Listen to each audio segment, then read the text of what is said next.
La communauté économique des États de l'Afrique de l'Ouest a décidé de lever les sanctions imposées au Niger, au Mali et à la Guinée, tous dirigés par des régimes militaires. Les mesures comprennent la levée des blocages financiers, énergétiques et des frontières, ainsi que la reprise des vols commerciaux. Cependant, le Burkina Faso reste le seul pays encore sous sanction de la CEDEAO. Cette décision marque un pas vers la reprise du dialogue avec des régimes militaires, malgré leur rapprochement avec la Russie et leur intention de quitter la CEDEAO. La CEDEAO exhorte ces pays au dialogue et à la médiation. Les sanctions individuelles et politiques restent en place, notamment la demande de libération immédiate du président nigérien déchu, Mohamed Bazoum. En parallèle, la CEDEAO est confrontée à la crise politique au Sénégal, où l'élection présidentielle a été reportée, appelant à un dialogue pour préserver les acquis démocratiques.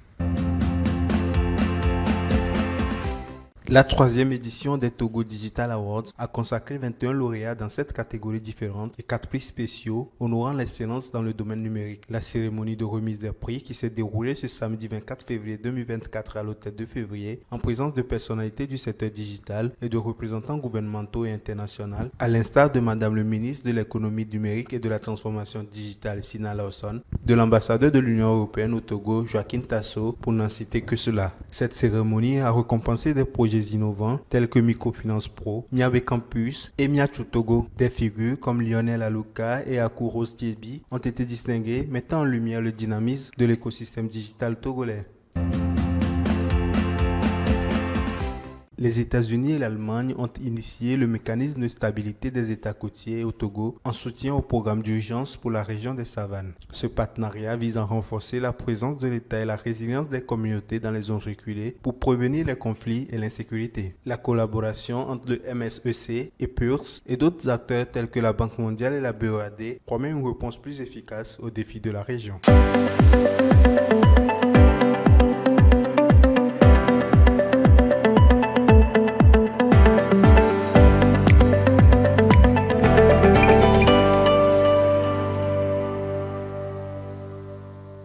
L'Organisation internationale pour les migrations sollicite 112 millions de dollars pour soutenir plus de 1,4 million de migrants et communautés d'accueil en Afrique et au Yémen confrontés à des routes migratoires parmi les plus dangereuses au monde. Les fonds seront alloués à des abris, des services sociaux de base et à la sensibilisation sur les risques de la migration irrégulière. Les décès enregistrés en 2023 montrent l'urgence de l'aide, surtout le long des routes de l'Est menant de la Corne de l'Afrique au Yémen. Cette initiative survient alors que les États africains s'efforcent de gérer la migration sur le continent, malgré des données qui corrigent les perceptions erronées sur la prévalence.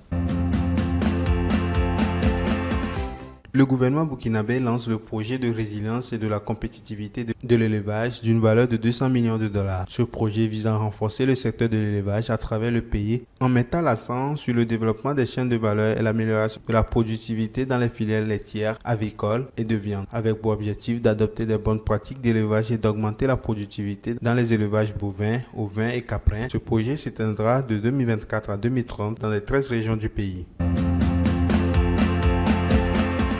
La Zambie, toujours aux prises avec près de 7 milliards de dollars de dettes, cherche un accord malgré des échecs précédents. Pendant ce temps, les échanges commerciaux entre la Chine et l'Afrique atteignent 282 milliards de dollars en 2023. Pékin reste le plus grand partenaire commercial du continent. En parallèle, le Cameroun accueille une exposition visant à promouvoir les produits made in Africa et à stimuler l'industrialisation.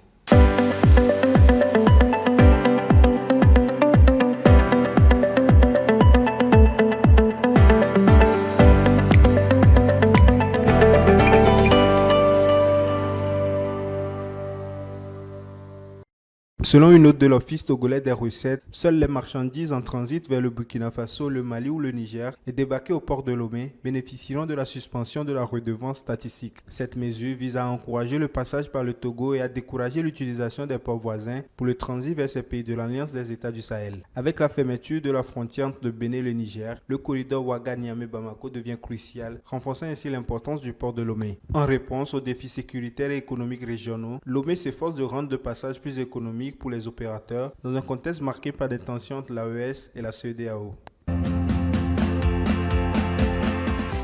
La zone économique du canal de Suez a attiré 4,6 milliards de dollars d'investissements étrangers au cours des 18 derniers mois. Ces fonds ont été alloués à 90 projets industriels et 7 projets portuaires provenant notamment de la Chine, de l'Arabie Saoudite, de l'Inde, de la Turquie, de l'Allemagne et du Japon. Ces investissements bénéficient des incitations fiscales et des infrastructures offertes par la CS Zone, dont l'emplacement stratégique le long du canal de Suez, un axe majeur du commerce mondial transitant par la région. Les ministres des Finances du G20 se réunissent à Sao Paulo pour discuter des implications économiques des conflits en Ukraine et à Gaza. L'accent est mis sur le soutien financier à l'Ukraine face à l'invasion russe. Yannette Lielen, Bruno Le Maire et Kristalina Georgieva font partie des participants, tandis que des propositions telles que l'utilisation d'actifs russes gelés pour financer l'effort de guerre ukrainien sont à l'étude.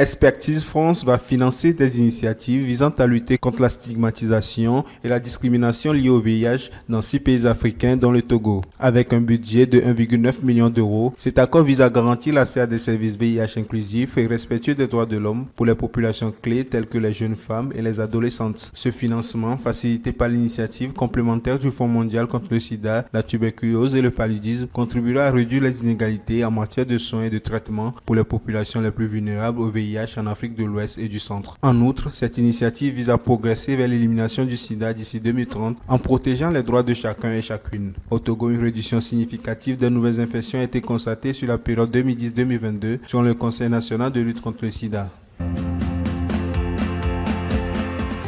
Le Togo pourrait bénéficier d'un nouveau financement du Fonds monétaire international grâce à sa participation au programme de réforme et à son engagement face au changement climatique. Le pays est déjà sous programme avec le FMI et pourrait se qualifier pour la facilité pour la résilience et la durabilité dotée de 50 milliards de dollars. Ce fonds vise à soutenir le pays en cours de réforme structurelle pour atténuer les risques liés au changement climatique et aux pandémies. Les réformes entreprises par le Togo incluent des initiatives telles que l'adoption des lois sur les énergies renouvelables et des projets d'infrastructures résilientes au climat. En 2020, les changements climatiques ont déjà eu un impact significatif sur l'économie togolaise, soulignant l'importance d'une action rapide pour faire face à ce défi. Le président togolais Faure Sozina Gnassingbé et le président du groupe de la Banque africaine de développement se sont réunis à Lomé pour explorer de nouvelles pistes de financement pour l'autoroute de l'unité RN1. Ce projet, nécessitant un investissement de 2,9 milliards de dollars, renforcerait la position du Togo en tant que hub logistique et corridor de développement économique dans la région. En plus de l'autoroute, la BAD s'est engagée à investir dans d'autres infrastructures et projets socio-économiques au Togo, avec un portefeuille actuel de 211,3 milliards de francs CFA. 132 millions d'euros, soit environ 86,6 milliards de francs CFA. C'est le montant que le Togo a mobilisé auprès du Fonds mondial pour le compte du lancement des subventions du 7e cycle de financement contre le sida, la tuberculose, le paludisme et les mécanismes de réponse au Covid-19. Avec une augmentation de 14% par rapport au cycle précédent, cette nouvelle subvention permettra au pays de capitaliser sur les acquis des précédentes allocations, mais aussi de renforcer la lutte contre ces maladies.